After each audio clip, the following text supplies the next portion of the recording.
साथियों नमस्कार। आज के वीडियो में हम पहला चैप्टर जो हम देख रहे थे वास्तविक संख्याएं, उसको हम कंटिन्यू करते हुए आज हम अपरिमेय संख्याओं को सिद्ध करना सीखेंगे। हमने इसके पहले के पिछले के वीडियो में हमने देखा था शांत और अशांत के बारे में हमने जाना था कि कोई भी परिमेय संख्याएं वो शांत कब होती है और अशांत कब होती है ना। जिस जो हमारा शांत अशांत से संबंधित जो है हमारा कम से कम 2-3 क्वेश्चन एग्जाम में पूछा जाता है। ठीक है, तो आज का जो हम वीडियो में है वो हम अपरिमेय संख्याओं को सिद्ध करना सीखेंगे। तो अपरिमेय संख्याओं को सिद्ध करना सीखेंगे तो देखिए हमने क्वेश्चन लिया हुआ है कि हमें सिद्ध करें कि √2 एक अपरिमेय संख्या है। तो एक बात का हमेशा ध्यान रखिए, हम जो अपरिमेय संख्या को सिद्ध करते हैं ना वो विरोधाभास के नियम के अनुसार हम सिद्ध करते हैं। विरोधाभास ये हो गया कि जैसे हमें अपरिमेय दिया गया √2, हम इसको मान लेंगे कि यह √2 अपरिमेय नहीं बल्कि यह एक परिमेय संख्या, हम मानेंगे ऐसा। ठीक है, तब देखिए, तब सबसे पहली बात हम यहां से लिखेंगे हल। अब हम लिख दिए माना √2 एक परिमेय संख्या है। √2 एक परिमेय संख्या है। ठीक है, अब हमने मान लिया कि यह एक परिमेय संख्या है, तो परिमेय का मतलब P/Q, क्योंकि परिमेय है तो यही होगा। अब ये PQ है क्या, तो हम यहां लिखेंगे जहां PQ धन पूर्णांक यानी धनात्मक पूर्णांक, ठीक है, धन पूर्णांक है, तथा P और Q में कोई उभयनिष्ठ गुणनखंड नहीं, कोई उभयनिष्ठ गुणनखंड नहीं है। हमने क्या किया समझिएगा ध्यानपूर्वक, जो √2 था उसे हमने परिमेय संख्या मान लिया। तो परिमेय संख्या मान लिया तो हम जानते हैं कि परिमेय संख्या क्या होता है, जो P/Q के रूप में होता है। तो हमने पहले ही बोला कि जो संख्या हमें दिया होगा उसको हम परिमेय मान लेंगे। तो परिमेय मतलब √2 जो है परिमेय के बराबर हो गया। अब यहां से समझिए, हमने एक चीज और क्या बोला कि ये जो परिमेय है ना P/Q, ये एक धनात्मक पूर्णांक है और PQ में कोई भी उभयनिष्ठ गुणनखंड नहीं है। कोई भी उभयनिष्ठ गुणनखंड नहीं होने का मतलब हमने पिछले वीडियो में बताया था कि जैसे 3/5, ये एक के अलावा कोई उभयनिष्ठ गुणनखंड है नहीं है। अगर मैं 6/10 तो इसमें उभयनिष्ठ गुणनखंड है। कैसे है देखिए, 6 को लिख सकते हैं 2 × 3, आप 10 को लिख सकते हैं 2 × 5। तो देखिए 2 उभयनिष्ठ है कि नहीं है। तो हमें ऐसा मान के चलना है कि P और Q में कोई भी उभयनिष्ठ गुणनखंड नहीं है, जैसे ये वाला। ठीक है, ये तो गलत हो गया। ठीक है, अब देखिए आगे, अब हम क्या करते हैं, इसको दोनों तरफ हम वर्ग कर देते हैं। ठीक है, लिखते हैं दोनों तरफ वर्ग करने पर, दोनों तरफ वर्ग करने पर जब हम दोनों तरफ वर्ग कर देंगे यानी स्क्वायर हो जाएगा, √2 का स्क्वायर बराबर P का स्क्वायर बटा Q का स्क्वायर। तो √2 का स्क्वायर क्या हो गया 2 बराबर P स्क्वायर बटा Q स्क्वायर। अब ये Q स्क्वायर यहाँ गुना हो जाएगा, तब ये हो गया 2Q स्क्वायर बराबर P स्क्वायर। अब एक बात यहाँ से समझिएगा ध्यानपूर्वक, ये जो 2 है वो इधर जाकर के भागा कर देगा, यानी क्या हम इसको ऐसे लिख सकते हैं Q स्क्वायर बराबर P स्क्वायर भागा 2। अब यहां से जब हमने लिखा P स्क्वायर भागा 2, तब यहां से समझिएगा, तब देखिए यहां से क्या था, हमने वर्ग किया तो इतना आ गया, इस Q स्क्वायर को हमने यहाँ गुना कर दिया तो ये हो गया 2Q स्क्वायर। जब हमने इस 2 को यहाँ भागा में लाया तो क्या हो गया P स्क्वायर भागा 2। इसका मतलब ये हुआ कि P स्क्वायर को 2 भागा दे रहा है ना। अब यहां समझिए एक बात, यदि हम 2 ले लेते हैं या फिर हम ऐसा करते हैं, अगर 16 को 2 भागा दे रहा है तो 16 किसका वर्गमूल है, 4 का स्क्वायर है कि नहीं है। चलिए अगर ऐसे आपको नहीं समझ में आ रहा तब आप ऐसे देखिए, मान लीजिए कि 4 को 2 भागा करता है, कर दिया ना, तो इसका 2 आ गया। 4 का स्क्वायर क्या होगा, 4 का स्क्वायर 16 होगा, तो 16 को 2 भागा करेगा, इसको भी भागा करेगा। तो मतलब क्या है कि देखिए, तो यदि 2p² को विभाजित करता है तो 2p को विभाजित करेगा कि नहीं? देखिए, तो 2 जो है 4 के स्क्वायर को विभाजित कर रहा था, 2 4 को विभाजित किया कि नहीं किया? तो यहां से हम लिखेंगे 2p² को विभाजित करता है, विभाजित करता है, तब 2p को भी विभाजित करेगा, p को भी विभाजित करेगा। यहां तक समझ में आया? इसका मतलब यह हुआ कि यदि 2p² को विभाजित करेगा तो 2p को भी विभाजित करेगा। इसका उदाहरण यहां से देखिए, 2 4 को विभाजित किया तो 4 का स्क्वायर क्या है? 16, तो इसको भी विभाजित किया कि नहीं किया? ठीक है। अब देखिए, अब आगे से हम क्या करते हैं, ये जो p² है ना, हम ऐसा कर लेते हैं, माना p बराबर, देखिए 2 से भागा किया ना, तो 2m मान लीजिए इसको। ठीक है, m की जगह कुछ भी आप मान सकते हैं। तो अब क्या करना है, p का मान हम यहां रख देते हैं। चलिए हम इसका मान रख दे, इसका मान लेते हैं समीकरण 1। ठीक है, तो हम यहां से लिखते हैं p का मान समीकरण कहां रख दें? समीकरण 1 में रखने पर, समीकरण 1 में रखने पर। जब हम समीकरण 1 में रखेंगे तब यहां से समझिए, यहां से q² बराबर p का स्क्वायर, p का मान क्या? 2m, यहां से हो गया 2m का स्क्वायर, क्योंकि यहां देखिए स्क्वायर है, और बटा 2, तो यहां से हुआ q² बराबर 2 का स्क्वायर 4, m का स्क्वायर m², 2, ये से कट गया 2 मते, तो यहां से आया q² बराबर 2m²। अब यहां से देखिए तो एक बात, यहां क्या था, यहां और इसमें क्या अंतर है? यहां से q² इतना है ना, इसको विभाजित करेगा, p को हमने मान लिया। ठीक है, यहां से q बराबर p² बटा 2 आया, यहां से p बराबर 2m है ना। चलिए 2m हमने कर दिया। ठीक है, अब यहां से देखिए, अब ये 2 जो है q को विभाजित करेगा, यहां से देखिए तो m² बराबर q² भागा 2। तो यहां से भी हम क्या लिखेंगे कि जब 2q² को विभाजित करेगा तो 2q को भी विभाजित करेगा। यहां से लिखिए 2q² को विभाजित करेगा, तब 2q को भी विभाजित करेगा, ठीक है। अब यहां से समझिए, तो यहां से हमने क्या देखा कि यहां p² को 2 से विभाजित किया, तो भाई जब p² को 2 विभाजित करेगा तो p को भी तो 2 विभाजित कर देगा। यहां से आइए, q² को 2 विभाजित करेगा तो q को भी 2 विभाजित कर देगा। तो अब यहां से एक बात को समझिएगा, यहां हमने माना था कि p बटा q जो है एक धन पूर्णांक है, ठीक है, लेकिन p और q में हमने क्या माना था कि कोई उभयनिष्ठ गुणनखंड नहीं है।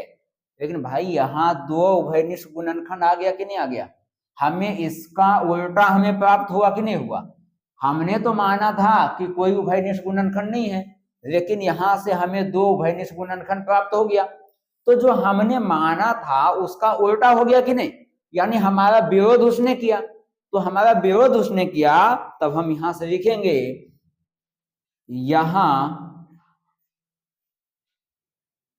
p तथा q में, p तथा q में 2 उभयनिष्ठ गुणनखंड है, उभयनिष्ठ गुणनखंड है, जो हमारी मान्यता के विपरीत है, हमारी मान्यता के विपरीत है। अतः √2 एक परिमेय नहीं बल्कि एक अपरिमेय संख्या है। बल्कि अपरिमेय संख्या। ठीक है, देखिए हमें ज्यादा दिमाग नहीं लगाना है।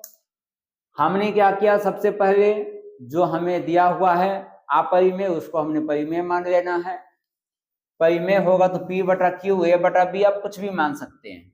ये धनात्मक पूर्णांक होगा, हमें लिख देना है कि पी क्यू या एबीसीडी जो आप लिखना चाहते हैं वो एक धन पूर्णांक है। दोनों के बीच कोई भी उभयनिष्ठ गुणनखंड नहीं होनी चाहिए। फिर हमें इसका स्क्वायर कर देना है, यानी कि वर्ग कर देना है दोनों साइड।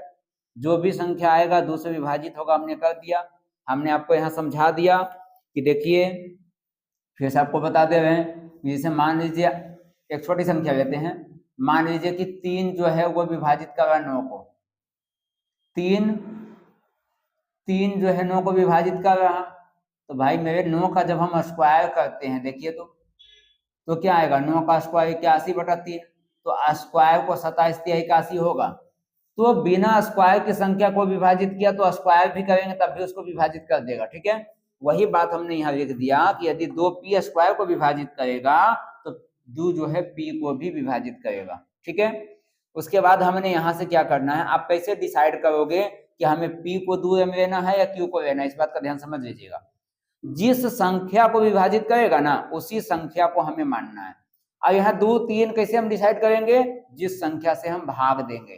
ठीक है, या फिर ये भी ध्यान रखिए कि जो संख्या यहाँ रूट में दिया रहेगा उसी संख्या को आपको लेना है। ठीक है, तो यहाँ 2 से विभाजित कर रहा था, हमने 2m मान लिया। m के जगह आप एबीसीडी भी कुछ भी मान सकते हो, बस ये ध्यान होना चाहिए कि इस वाले से अलग होना चाहिए। ठीक है, यहाँ हमने मान दिया, समीकरण 1 में मान को बैठा दिया, सोल्व किया, फिर यही चीज यहाँ आ गया, है ना। हमने यहाँ से क्या देखा कि यहाँ से p कहाँ गया, यहाँ p में 2 कॉमन आ गया, यानी 2 यहाँ q में चला जाएगा, नहीं यहाँ गुना होगा। तो यहाँ से देखिए, तो ये जब 2 किसका गुणनखंड है, q स्क्वायर का, तो जब q स्क्वायर का गुणनखंड है तो q का भी तो गुणनखंड होगा। उसी तरह यहाँ से 2m स्क्वायर का गुणनखंड है ना, तो m स्क्वायर का गुणनखंड है तो m का भी तो गुणनखंड होगा। यहाँ हम एक काम और कर देते हैं, यहाँ लिख दीजिए जहां m बराबर कोई धन पूर्णांक। ठीक है, ताकि यहाँ भी कोई कंफ्यूजन ना आए। ठीक है, अब यहां से हमने लिख दिया, हमने माना था भाई कि पी क्यू में कोई उभयनिष्ठ गुणनखंड नहीं है, लेकिन हमारे तो 2 गुणनखंड आ गया दोनों में, तो हमारी विरोधाभास हो गया कि नहीं, हम जो माना था उसका उल्टा आ गया, तब ये क्या हो गया, अपरिमेय संख्या हो गया। अब एक बात का ध्यान रखिए आप लोग, हमने एक क्वेश्चन बता दिया √2 का, आपको हम होमवर्क दे दे रहे हैं, यहाँ रिवीजन का प्रश्न दे दे रहे हैं। ठीक है, आप लोग इसको रिवीजन कीजिए। क्या हम दे देते हैं, √3, √5, √7, हालांकि आपके एग्जाम में 7 तक पूछा जाएगा, उससे ज्यादा तो नहीं, लेकिन आप इतना क्वेश्चन का आप रिवीजन कीजिएगा। देखिए क्या कीजिएगा आप लोग, जहां √2 है वहां से √3 बैठा देना है। यहाँ √2 का स्क्वायर हुआ तो यहाँ √3 का स्क्वायर हो जाएगा, तो यहाँ 2 की जगह 3 आ जाएगा, यहाँ 2 की जगह 3 आ जाएगा, यहाँ 3 आ जाएगा, है ना, यहाँ 3 आ जाएगा, ये भी 3 हो जाएगा। तो बस क्या होगा, आपको सब कुछ सेम होगा, सिर्फ संख्याओं का अंतर होगा। ठीक है, चलिए हम कुछ अगला क्वेश्चन को आगे देखते हैं। साथियों देखिए, जो अगला क्वेश्चन मेरे पास है, सिद्ध करना है 5 - 2√3 एक परिमेय संख्या नहीं है। हमें सिद्ध करना है, यानी कि इसने अपरिमेय की जगह इसने थोड़ा सा डायरेक्ट क्या लिख दिया, एक परिमेय संख्या नहीं है। इसने कहा परिमेय संख्या नहीं है, चलिए हम परिमेय मानकर बनाते हैं। ठीक है, तब हम यहां से वही सब कुछ जो हमने पिछला में यूज किया था सेम हम लिखेंगे, माना 5 - 2√3 एक परिमेय संख्या है। इसने कहा परिमेय नहीं है, हम लेकिन कहेंगे परिमेय है, हमें उसका उल्टा मानना है, परिमेय संख्या है। तो हमने परिमेय माना तो मतलब हो जाएगा 5 - 2√3 बराबर p बटा q, जहां p तथा q धनात्मक पूर्णांक है तथा q ≠ 0। पिछले वाले वीडियो में, पिछले क्वेश्चन में हमने q ≠ 0 लिखना भूल गया था, आप वहां लिख देना। ठीक है, अब देखिए जब हमने इतना लिखा तो आप एक बात कीजिए, अब ये -2√3 है ना, इसको आप उधर कर दीजिए, तब ये हो गया 5। इस वाले को आप इधर लाइए तो हो जाएगा, प्लस में है तो माइनस हो गया, और ये माइनस में है तो उसको उधर कर दीजिए तो ये हो गया प्लस। ठीक है। अच्छा, अब देखिए यहां से इस 2 को हम इधर लाते हैं, या फिर हम ऐसा करते हैं, परिमेय और अपरिमेय, परिमेय अपरिमेय को गुना करते हैं तो अपरिमेय ही आता है ना, तो हम इसको अपरिमेय से भी छोड़ सकते हैं, या तो 2 को हम इधर भी ला सकते हैं।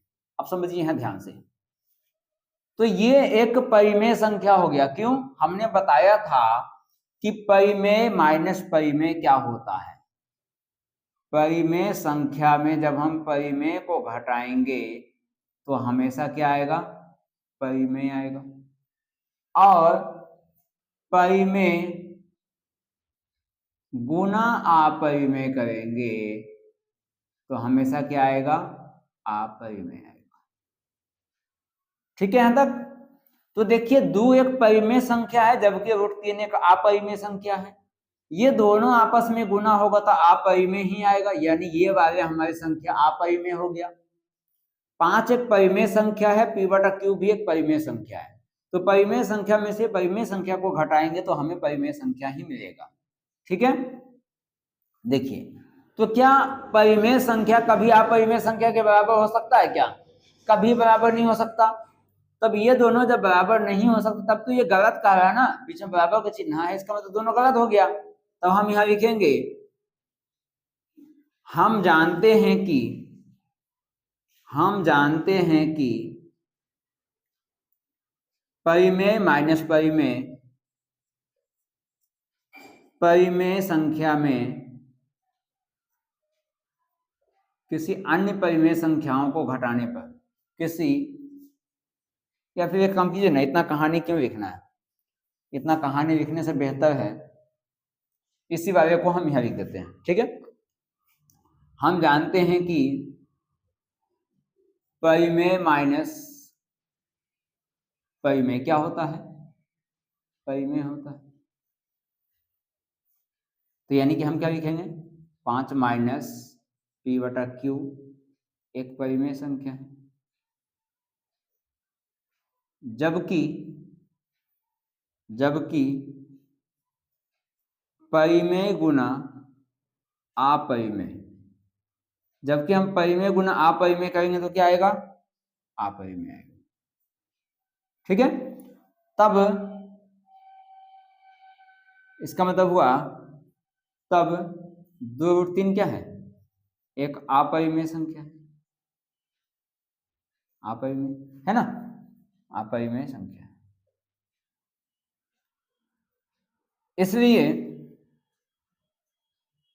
इसलिए परिमेय इज नॉट इक्वल टू अपरिमेय। ठीक, यानी कि 5 minus p/q not equal to 2/3। तो हम यहां लिख देंगे अतः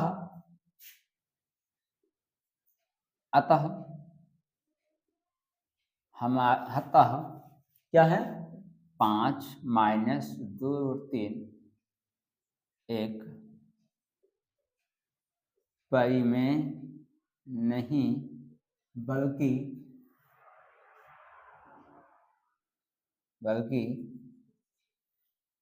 अपरिमेय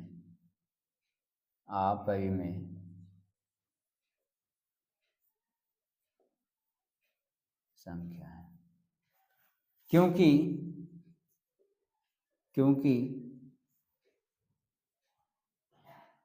परिमेय नॉट इक्वल टू अपरिमेय। आप यहां तक प्रश्न को छोड़ सकते हैं। एक बार फिर से समझिए क्या हमने किया। यहां हमने क्या देखा कि ये जो है 2 परिमेय संख्या है, √3 अपरिमेय है। परिमेय को अपरिमेय के साथ गुना करेंगे तो हमेशा अपरिमेय आएगा, हमने यहां लिख दिया। और ये 5 एक परिमेय संख्या है, p/q भी एक परिमेय संख्या है, तो परिमेय में से किसी परिमेय संख्या को घटाएंगे तो हमेशा परिमेय आएगा। तो हमें यहाँ साफ पता चला कि इसमें परिमेय है, इसमें अपरिमेय है। सॉरी, ये परिमेय है, ये अपरिमेय है, तो दोनों कभी बराबर हो सकता है? कभी नहीं। देखिए, क्या 2 और रूट 3 बराबर हो सकता है? ये परिमेय है, ये अपरिमेय है, ये दोनों कभी बराबर नहीं हो सकता।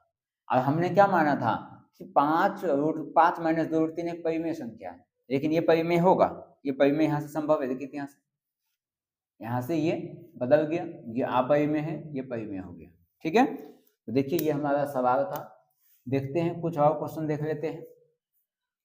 तो देखिए हमने 2 टाइप का क्वेश्चन करा दिया है आपको। हम कुछ रिवीजन के लिए क्वेश्चन दे रहे हैं, पहले एक बार इसको हम समझा देते हैं। ठीक है, मेरे पास मैं आपको दे रहा हूं रिवीजन का कितने क्वेश्चन है, 1 2 3 4 5 क्वेश्चन। इन सभी प्रश्नों को हमें सिद्ध करना है। एक है 3 + 2 = 5, 3 + रूट 5, 5 - रूट 3, 4 + रूट 5 और 5 + रूट 3।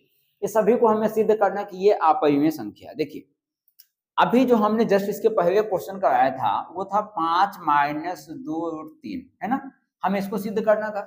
जो ये क्वेश्चन है अभी जो हमने जस्ट इसके पहले कराया था, अब इन क्वेश्चन में देखिए कुछ अंतर है। अंतर ये है, देखिए यहाँ माइनस, यहाँ प्लस है, यहाँ माइनस था, यहाँ 2 दिया हुआ था। ये संख्या होना नहीं होना बात की बात है, सब एक ही तरह बनेगा। कैसे बनेगा आप इसको समझिए, आपको थोड़ा सा हम हिंट दे रहे हैं, बाकी आप बन जाएगा सब। जैसे हम मान लीजिए पहला क्वेश्चन को लेते हैं 3 + 2 = 5, ठीक है। अब इसको हमने परिमेय संख्या माना तो क्या होगा, p/q। ये प्लस में है, इसको आप यहीं छोड़ दीजिए, +3 को उधर ले जाइए, तब ये हो गया 2√5 = p/q - 3। ये हो गया। ये देखिए परिमेय माइनस परिमेय क्या हो जाएगा, ये परिमेय हो जाएगा, और ये क्या हो गया, अपरिमेय हो गया। ये दोनों कभी बराबर हो सकता है, कभी नहीं। बस जैसे हमने पिछला क्वेश्चन कराया है सेम उसी प्रकार बन जाएगा। दूसरा देखिए, दूसरा में क्या है, 3 + रूट 5, इसको हम परिमेय मानेंगे तो p/q। ये √5 प्लस में है, इसको यहीं छोड़ देते हैं। ये +3 है, उसको उधर ले जाइए, p/q - 3। देखिए जैसे ये वाला है सेम ये वाला है, यहाँ 2√5 था, यहाँ √5 था। ये भी एक अपरिमेय है, लेकिन ये परिमेय है। ये दोनों बराबर हो सकता है, कभी नहीं हो सकता। बस आप कहानी लिख दीजिए कि p/q - √3 एक परिमेय संख्या है, जबकि √5 जो है वो एक अपरिमेय संख्या है। तो हमारी मान्यता जो है वो गलत है। इस वजह से क्या है, 3 + √5 जो है वो परिमेय नहीं बल्कि क्या है, अपरिमेय है। सेम इसी प्रकार क्या है, 5 - √3 है, 5 - √3 = p/q है ना। ये माइनस है, इसको आप उधर कर दीजिए, प्लस में हो जाएगा, और ये जो है इसको आप इधर जाइए। मतलब परिमेय वाले को एक साइड कर देना है और अपरिमेय वाले को एक साइड कर देना। हमने इसे कर दिया, ये अपरिमेय हो गया, ये क्या हो गया, ये परिमेय हो गया। समझ में आया। इसी प्रकार बाकी चीजें बचा हुआ इस तरह से बनाना है। तो हमारा देखिए, हम ज्यादा लंबा वीडियो करने से कोई फायदा है नहीं। हमने दोनों टाइप का प्रश्न आपको करा दिए। आप इसका जितना ज्यादा रिवीजन आप करोगे उतना ज्यादा आपको फायदा होने वाला है। ठीक है, इसमें एक क्वेश्चन आपको लगभग हमेशा पूछा जाता है, 2 नंबर के एग्जाम में आता है क्वेश्चन। ठीक है, आप इसका रिवीजन कीजिए। आप उसको जो हमने 2 क्वेश्चन कराया है उसको आप 1 नहीं 2 बार नहीं, जब तक आपको समझ नहीं आता उस वीडियो को देखिए। वहां से समझने के बाद इसको बनाने की कोशिश कीजिए, बहुत आसानी से बन जाएगा। है कुछ नहीं, इसमें डरना नहीं है। बच्चे क्या होते हैं, लास्ट में सोचते यार हमें बहुत कहानी लिखना है। हमें ज्यादा कहानी लिखने की जरूरत नहीं है। आप क्या करना है, आप ये बता देना, सिर्फ मेन यहाँ बताना क्या है कि भाई ये परिमेय संख्या, ये अपरिमेय संख्या है, दोनों कभी बराबर नहीं हो सकता। तो जो हमने माना है वो हमारी मान्यता गलत है, इसलिए ये जो संख्या दी हुई है वो अपरिमेय होगा, परिमेय नहीं होगा। बस इतना लिख देना काफी हो जाएगा। ठीक है, तो इस वीडियो को इतना ही समाप्त करते हैं। एक इंपॉर्टेंट बात, जो इसके बाद का जो वीडियो आने वाला है उसमें हम आपको लगभग 50 के आसपास ऑब्जेक्टिव क्वेश्चन हम कराएंगे। ठीक है, तो अगला वीडियो जो आएगा यही पहला चैप्टर जो वास्तविक संख्याएं हैं इससे संबंधित लगभग 50 ऑब्जेक्टिव क्वेश्चन हम लेके आएंगे। आप इस वीडियो को देखिए। और जो सबसे बेसिक वीडियो था, सबसे पहला नंबर सिस्टम संख्या पद्धति का जो वीडियो था, आप उसको बेहतर ढंग से देखिए, क्योंकि अगर वो वीडियो आपने समझ लिया तो आपके जो भी ऑब्जेक्टिव क्वेश्चन हम लाएंगे ना वो आपके बहुत आसानी से बन जाएंगे। ठीक है, इस वीडियो को यही समाप्त करते हैं, तब तक के लिए धन्यवाद।